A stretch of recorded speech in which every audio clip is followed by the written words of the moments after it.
In 1995, in the heart of Lagos, Nigeria, a woman named Grace found herself facing an impossible choice. She had been a surrogate for a wealthy client, hoping the payment would free her from the poverty that had plagued her life. But when her client disappeared and left her to raise the twins she'd carry, Grace was desperate. With no support and 2 newborns to care for, she made a heartbreaking decision. She sold each child to a different family. One boy, Ethan, was taken in by a successful businessman and his wife in Johannesburg, South Africa. Ethan grew up in luxury, surrounded by everything money could buy, yet he always felt that something intangible eluded him. His adoptive father, Richard, was strict and expected excellence, and his mother, Victoria, was distant, preoccupied with social events and charity work. Ethan learned to mask his loneliness with charm and ambition, eventually becoming a successful entrepreneur in his own right. But even as he built a life of privilege, he felt a sense of loss he couldn't quite define. Meanwhile, Manny, short for Emmanuel, grew up in the bustling streets of Lagos. He was adopted by a kind couple who ran a small market stall. Though life was modest, it was rich in warmth and love. Manny's adoptive parents, Ade and Bola, nurtured his passion for music, scraping together enough money to buy him a second-hand guitar. Manny's childhood was filled with the melodies of the market, the calls of vendors, the rhythm of foot traffic, and the hum of everyday life.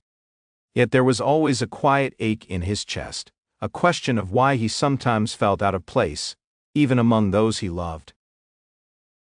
The twins grew up unaware of each other's existence, their lives unfolding along separate paths. But fate, it seemed, had a plan to bring them together. Amara had always been restless. Raised in Nigeria, she dreamed of seeing the world beyond its borders. She studied art history at university and saved every naira she could spare to travel. When a job opportunity brought her to Johannesburg, she embraced it eagerly. Her first few weeks in the city were a whirlwind of gallery openings, networking events, and exploring new cultures. It was at one such gallery event that she met Ethan. Their meeting was almost cinematic. Amara was admiring a painting of the African savanna when Ethan approached her, offering a drink. "What do you think of it?" he asked, gesturing to the artwork. Amara smiled. "It's beautiful, but it's missing something like it's all show, no soul." She glanced at Ethan, expecting him to laugh at her bluntness, but he surprised her with a thoughtful nod. "That's exactly what I thought," he replied. "It's technically perfect, but it feels empty." They talked for hours that night, discovering a shared passion for art and a connection that went beyond the superficial. Ethan was captivated by Amara's warmth and her unfiltered perspective. For him, she was a breath of fresh air in a world that often felt cold and calculating. Amara, in turn, admired Ethan's intelligence and his vision for the future. He spoke of his plans for expanding his business, of wanting to leave a legacy. As they spent more time together, their connection deepened, and Amara began to see Johannesburg as more than just a temporary stop in her journey. Back in Lagos, Manny's life was filled with music and community. He performed at local clubs, pouring his heart into songs that spoke of love, loss, and the struggle of everyday life. Amara and Manny had met years ago at a music festival where he had been performing. She was drawn to the raw emotion in his voice, the way he sang as if each word held a piece of his soul. After that first meeting, they became close friends. Amara would attend his gigs whenever she was in town, and they would spend long nights talking about their dreams. For Manny, Amara represented a world beyond Lagos, a world of possibilities he had only glimpsed through stories and films. One night, after a particularly moving performance, Manny confessed his feelings for her. "Amara, I know you've got your whole life ahead of you, and you're out there seeing the world, but every time you're around, I feel like I've got a little piece of that world right here with me." Amara was touched by his words, but she was honest with him. "Manny, I care about you, you're my best friend, but I'm not ready for anything serious right now. I don't even know where I'll be in a year." Mani nodded, masking his disappointment with a smile. He told himself that he could wait, that maybe one day, when she was ready, she would choose him. Months later, Amara invited Mani to visit Johannesburg, excited about the opportunity to help him expand his music career. She arranged for a meeting with a friend who she thought could offer guidance, not realizing the seismic shift she was setting in motion. The day they arrived at the cafe, Mani felt a mixture of excitement and nerves. He'd never been outside Nigeria before, and the energy of Johannesburg was both intimidating and exhilarating. When Ethan walked in, the air seemed to shift. Mani froze as he caught sight of Ethan's face, his own face, reflected back at him with a few subtle differences. The same jawline, the same eyes, the same small scar near the eyebrow. Ethan stopped short, his confident stride faltering as he looked at Mani. Amara stood between them, her smile fading as she registered their shock. "What's going on?" she asked, her voice rising with confusion. Mani spoke first, his voice barely a whisper. "Who are you?" Ethan's expression hardened, his mind racing. He turned to Amara. "You didn't think to mention that your friend looks exactly like me." I didn't know," she stammered, her eyes wide with realization. "I had no idea." The days that followed were a blur of accusations and revelations. Ethan and Mani confronted the surrogate mother, Grace, who reluctantly admitted her actions. She explained the desperate circumstances that led her to sell them to different families. Her voice broke as she spoke of the guilt she'd carried for decades. Ethan's anger simmered as he listened. "You had no right to do that. You took away my chance to know my real family." Mani, too, struggled with the revelation, but his heart went out to Grace. "She did what she thought she had to do. We can't change the past, but we can decide what to do with it now." Ethan's resentment turned toward Mani. "Easy for you to say. You got to stay in Nigeria, with people who actually cared about you. I grew up with a father who treated me like a project and a mother who barely noticed I existed." Mani's patience snapped. "You think I had it easy. I grew up watching everyone else get ahead while I struggled to keep my head above water. You have no idea what it's like to want something so badly, but to always come up short." Amara tried to intervene, but her presence only seemed to fuel the tension. She watched as the brothers fought, their pain pouring out like a dam that had finally broken. She felt a deep sense of responsibility for their suffering, but she also couldn't deny her own feelings that were tangled up in both of them. One night, after another heated argument, Ethan and Mani sat in silence on a rooftop overlooking the city. Ethan broke the quiet first. "You know, I spent my whole life trying to be perfect, trying to be what my father wanted, what the world expected, but it's never been enough. I thought maybe if I had someone, if I had Amara, it would fill that emptiness." Mani nodded slowly. "I get it. I've been chasing something too, but I think we've both been looking for the same thing, just in different places." They exchanged a glance, a fragile understanding passing between them. For the first time, they allowed themselves to see each other not as rivals, but as brothers, both broken by a past they couldn't control. Ethan made a decision that night. He told Amara he would leave Johannesburg for a while, giving her space to explore her feelings for Mani without the pressure of his presence. "If you choose him, I'll understand," he said quietly. "But I need to figure out who I am too." Mani watched Ethan leave with a mixture of relief and sadness. He respected his brother's decision, but felt the weight of the choice that lay ahead for Amara. In the weeks that followed, Amara and Mani grew closer. They visited music venues and cultural festivals across South Africa, and Mani's songs began to reflect the new experiences he was absorbing. Yet, every time Amara closed her eyes, she saw Ethan's face, saw the pain in his eyes as he left her with a choice she didn't want to make. Finally, Amara called both brothers to meet her at a small cafe overlooking the Cape Town harbor. The sea breeze was cool against their faces as she spoke.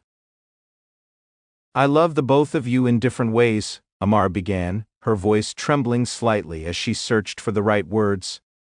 Mani, you've been my rock, you've shown me a side of life that's raw and real, and your music, it's like a piece of your heart that I get to carry with me, but, Ethan, you challenge me in ways I never thought I'd be challenged. You make me think about my future in a way that's more structured, more ambitious. She took a deep breath, her eyes shifting between the two brothers who sat across from her, their expressions a mixture of hope and fear. I've been trying to make a choice for weeks now, but every time I think I've decided, I feel like I'm betraying the other person. I can't keep doing this to any of us. Mani looked at her, his usual playful demeanor replaced with a seriousness that she wasn't used to seeing. Amara, you don't have to explain. If your heart is with Ethan, I'll... No, Amara cut him off, her voice firm. You both deserve to hear this. It's not just about who I want to be with, it's about what I've learned through all of this. I came here thinking I could explore my feelings without consequence, but I was wrong. I didn't realize how deep this would go, how much this would hurt all of us. Ethan leaned forward, his hands clasped tightly together. So, what are you saying? Amara's eyes filled with unshed tears as she finally spoke the words she had dreaded. I choose Mani. I choose him because his love feels like home, it's simple and honest, and right now, that's what I need in my life, but that doesn't mean I don't care for you, Ethan. A part of me will always wonder what could have been.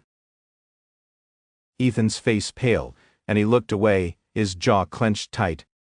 Mani, sitting beside him, placed a tentative hand on his shoulder, but Ethan shrugged it off, rising abruptly from his seat. For a moment, Amara thought he might leave without another word, but then he turned back to face them. I'm happy for you, Amara, Ethan said, though his voice was strained.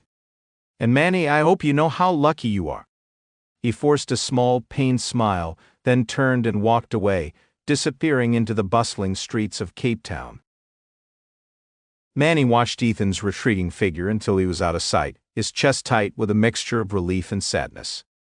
He turned back to Amara, who was wiping away a tear. Are you sure about this? He asked softly. You don't owe me anything, you know. Amara took his hand, squeezing it gently. I'm sure, I've made my decision, and I want to move forward with you, but it doesn't mean this is going to be easy. We both have a lot of healing to do. Mani nodded, a small smile tugging at the corners of his mouth. Then let's take it one step at a time together. As the weeks turned into months, Mani and Amara returned to Lagos. Mani's music flourished with a new depth, his songs now infused with the bittersweet emotions of the past year. Amara became his partner in both life and art, helping him navigate new opportunities and find his voice in the competitive world of music. Yet, the shadow of Ethan's absence lingered between them. Amara and Mani often spoke of him, wondering how he was doing in Johannesburg.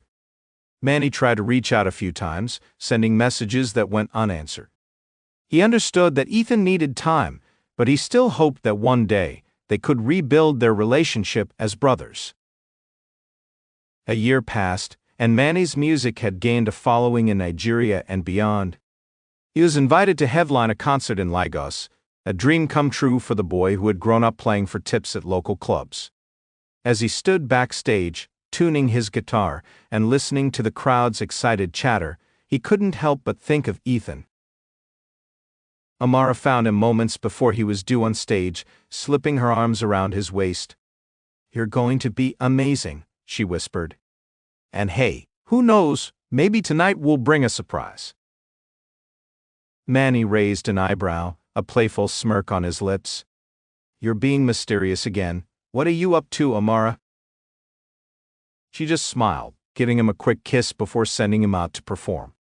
Mani stepped onto the stage, the bright lights blinding him momentarily as the crowd erupted in cheers. He closed his eyes, letting the familiar comfort of his guitar settle his nerves, and began to play. His set was a mix of old favorites and new songs, each note carrying the weight of the past year. As he sang, he scanned the crowd, his heart skipping a beat when he saw a familiar figure standing near the back, arms crossed and watching him intently. It was Ethan. After the concert, Mani found Ethan waiting outside the venue, leaning against a lamppost. The two brothers stared at each other, the noise of the city fading into the background. "You came," Mani said, his voice barely above a whisper. Ethan shrugged, but there was a softness in his eyes that hadn't been there before. "I heard you were getting pretty famous. Thought I'd see for myself." Mani chuckled, the tension between them easing slightly. "I guess I've been doing okay. How about you? How's Johannesburg?" "It's different without you," Ethan admitted. He hesitated, then took a deep breath. "Look, I know I haven't been the best at keeping in touch, and I don't expect us to go back to how things were, but I've missed you, Mani. I think I'm ready to try being brothers if he'll still have me." Mani felt a lump rise in his throat, and he stepped forward, pulling Ethan into a hug. It was awkward and stiff at first, but then they relaxed into it, the unspoken pain and longing between them finally finding a release. "I've missed you too, Ethan," Mani said, his voice breaking. "Let's start over. We've got a lot of time to make up for." Ethan nodded, a small, genuine smile crossing his face. "Yeah, I'd like that." In the months that followed, Ethan visited Lagos often, spending time with Mani and getting to know Amara in a new context. The three of them settled into a new rhythm, one that wasn't free of tension, but was grounded in a shared desire to heal. Ethan's relationship with Amara shifted, becoming one of deep friendship rather than lingering romantic feelings. He respected her decision and found a sense of closure in knowing that she was happy with Mani.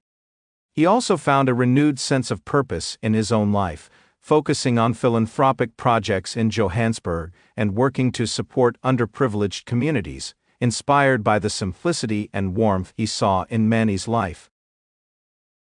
Mani's music continued to thrive, and he even started a small music school in Lagos, helping young musicians find their voice. Amara stood by his side, managing the logistics and making sure he never lost sight of his own dreams. One evening, as the sun set over Lagos, the three of them sat on a rooftop, sharing stories and laughter. The city below was alive with lights and music, and for the first time in a long time, they all felt a sense of peace. Ethan looked out over the skyline and turned to Mani. "You know, I used to think that if things had been different, if we'd grown up together, maybe I wouldn't have felt so alone." Mani nodded, understanding the weight of those words. "But if things hadn't happened the way they did, we wouldn't be here right now, and maybe this is where we're supposed to be." Amara smiled softly, resting her head on Mani's shoulder. "Yeah, maybe it is." They sat in silence, letting the sounds of the city wash over them. The past year had been filled with heartache, but it had also given them something new, a chance to rebuild, to forgive, and to create a future that held room for all three of them. And in that moment, beneath the wide African sky, Ethan, Mani, and Amara found a sense of belonging that they had each been searching for all their lives.